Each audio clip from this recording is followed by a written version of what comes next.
पर मेरा मृत्यु नहीं है अभी। यस्माद मायामिदं प्रपंच माया जगत जायते यस्मिन् तिष्ठन्ते चान्ते चान्त समये कल्पानुकल्प पुनः। कल्पांतर मानव जीव से बार बार जन्म होता है और तत्व को भूल के रास्ता भटके अपना परेशानी दुख को खुद झेलता है। तो इसलिए मानव जीवन नहीं है लॉन्ग टर्म के लिए, हमको विचार करना चाहिए। ये हमारा तो भगवान ने खुद बताए, बोले मानव का उद्धार के लिए मैं बता रहा हूं। तो बैतरणी नदी में क्या होता है ना, बैतरणी नदी में वो सब भरा होते हैं, बड़ा दुर्गंध होता है।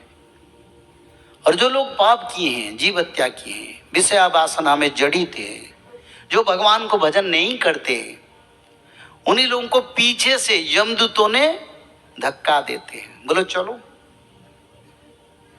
बोले मैं इतना बड़ा ऑफिसर था, मेरा फरारी गाड़ी था, मैं प्रधानमंत्री था। जो बड़े पदवी पर रह के मिसयूटिलाइजेशन की है अपना क्षमता को, उनको ज्यादा पिटाई करते हैं। ये लिखा है शास्त्रों में, मैं नहीं बोलता हूं। ज्यादा पिटाई करते हैं। बोले तुमने इतने घमंड था तुम्हारा, हाँ बोल रहे तो मेरे से बड़ा कोई नहीं है, एक दिन भी भगवान को भजन नहीं किया। अरे तुमको जिसने जन्म दिया उनके लिए तो आभार प्रकट करना चाहिए, और तूने तो ऋणी बन गया और निंदा भी किया, धर्म को, शास्त्र को निंदा किया। तो इसलिए पीछे से पिटाई होता है लोहे के डंडे में। वो लोहे के दंड में कांटे भी है, और इतना पिटाई होता है, जब नहीं जाता है ना तो बलपूर्वक उसको धक्का देके उसमें गिरा देते हैं, और गिर जाता है तो 300-400 मीटर नीचे गिर जाता है। और जो दंशन करने वाले, जो काटने वाले जीव जंतु उसको काटना शुरू कर देते। इतना गंध होता है, तब बोलता है मेरे को उद्धार करो, उद्धार करो। कोई उद्धार नहीं करता, कोई उद्धार नहीं करता, क्योंकि जमलोक में भी भगवान ने छोड़े हैं जम देवता को, ताकि लोगों का कर्म का विचार हो पाए। हर लोग देखो, कोई चोरी करता है हमारी संविधान में उसको जेल मिलता है, कोई डाका डालता है तो हमारी मर्त्यलोक में उसको दंड मिलता है। और भगवान के जो विचार है उस विचार में भी मानव का कर्म विचार होता है, और मानव जो कर्म करता है उस कर्म का फल उनको वहीं पर मिलता है। तो इसलिए बैतरणी नरक में बड़ा दुख मिलता है। पहले जिस विषय वासना में पुत्र के लिए पागल होता था, परिवार के लिए पागल होता था, और जिस परिवार के लिए जीव हत्या, चोराई, ठगाई, कई कई कर्म किया, तब पहले परिवार लोगों को बुलाता है मेरे को उद्धार करो। उद्धार कौन आएगा? पूरा अंधेरा है, कुछ नहीं दिखाई देगा। ऐसे चित्कार करते करते रह जाता है, क्योंकि आत्मा का तो मृत्यु नहीं होता है, उसका भी मृत्यु नहीं होगा, बस यातना मिलता है, वो भी एक कल्प तक। एक कल्प यानी जब ब्रह्मदेव का ब्रह्म प्रलय होता है, तब जम जंत्रणा में जितने जीव जंतु रहते हैं उसको क्षमा दिया जाता है, फिर कर्म के अनुसार जन्म मिलता है। ऐसे नहीं मानव जन्म मिलेगा। तो बैतरणी नरक की जो तत्व है, इस तत्व में बड़ा दुख मिलता है। दुख का सीमा, that is no limitation of pains, उसको मैं बंधन नहीं कर पाऊंगा, अनलिमिटेड। और जो लोग अच्छा कर्म करते हैं उनको क्या होता है, उनके लिए भी सुनना चाहिए।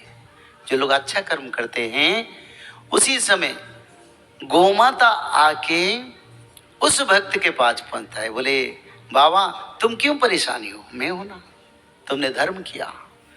गोमाता धर्म का स्वरूप है, और तुमने जैसे धर्म किया इसलिए मैं तुम्हारा इंतजार में, क्योंकि तेरे को कोई कष्ट ना लगे, तेरे को कोई दुख ना लगे, मैं इसलिए इंतजार में था।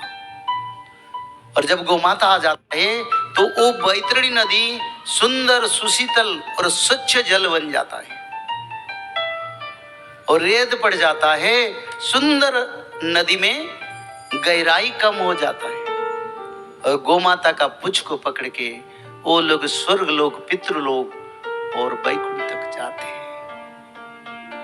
और आनंद में गोमाता उनको आशीर्वाद करता है, तूने अच्छा कर्म किया था, इसलिए तेरे को मैं आशीर्वाद करता हूं, ऐसे कर्म करके आओ।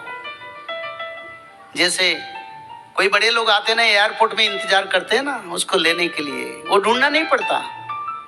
ऐसे भक्त के लिए भगवान गोमाता को वहीं पर छोड़ दे, और गोमाता उसी पानी में थोड़ा थोड़ा पानी होता है, उसको पार करके बोले तुम धर्मी हो और तुम जाओ, तुम्हारा सुख का भोग करो। इसलिए मानव को अपना औकात समझना चाहिए। औकात, पैसा से औकात हम तोलते नहीं। मेरे को बोलते इतना पैसा मेरे क्या लेना देना बाबा, इतना क्षमता हमको क्या लेना देना।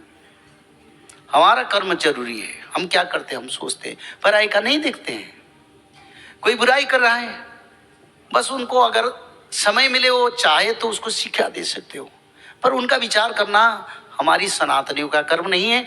अपना कर्म का परखो, अपना धर्म का परखो और अपना करो, पराई का मत सोचो, बस कर्म करते जाओ। पराई को देखने से कर्म अच्छा नहीं कर पाएंगे। वो बोले वो करते हैं, तो इसीलिए अच्छा कर्म करो ताकि गोमाता तुमको बैतरणी नदी से पार करवा दे।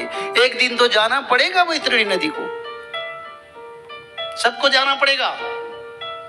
यहाँ आने वाले भक्त लोग, बाहर बने रहने वाले मानव लोग, सबको जाना पड़ेगा, किसी को इसमें छूट नहीं है। क्योंकि ये ब्रह्मांड, सारा संसार मानव जीव जंतु के लिए, कर्म फल का विचार के लिए, तो इसलिए अच्छा कर्म करो।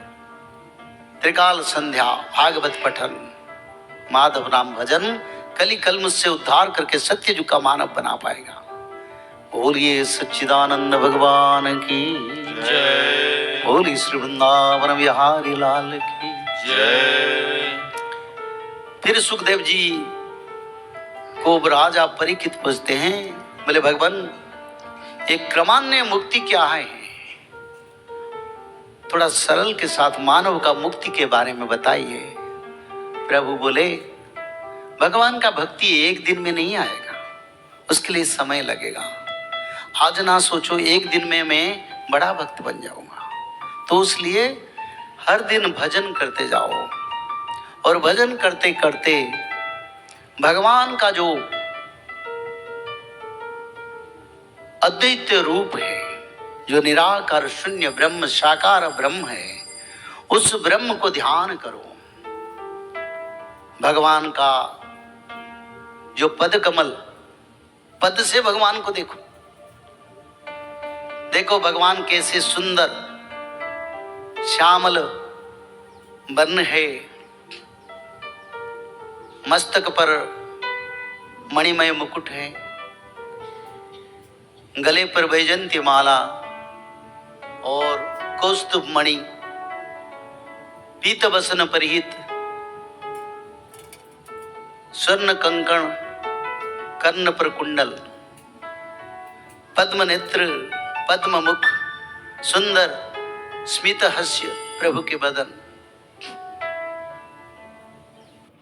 पद पर सुवर्ण कोट कठौ और स्कंद पर सुवर्ण पैता। ऐसे रूप को पद से विचार करो। पहले दिन पद को देखो, दूसरा दिन आगे देखो, तीसरा दिन आगे देखो। ऐसे देखते देखते भगवान को तुम्हारा सूक्ष्म नेत्र से, त्रिकुट से दर्शन करो। आंखें बंद कर या आंखें चाके, जैसे भक्ति ऐसे मिलेगा। ऐसे देख सकते हो प्रभु खड़े, ऐसे भी देख सकते हो। ऐसे देख के प्रभु को रोज ध्यान करो और प्रभु को स्मरण करो। और जैसे त्रिकाल संध्या ब्रह्म कर्म करो, भागवत जी पढ़ो, माधव नाम भजन करो। इसको करने से मानव जीवन से तेरे को वैकुंठ प्राप्ति मिलेगा। तो इसीलिए अब कलियुग नहीं है। मैंने कल बताया था, जगन्नाथ मंदिर के जो मुख्य ध्वजा उसको वज्राघात हुआ। जगन्नाथ मंदिर को अगर वज्राघात होता है और ध्वजा जल गया, ब्रह्मांड का क्या होगा? क्योंकि ब्रह्मांड का ठाकुर जगन्नाथ है। इसी कारण जगन्नाथ क्षेत्र में भविष्य पुराण का रचना किया गया। और इसी कारण आज से 600 साल पहले ये भी लिखा था ऐसे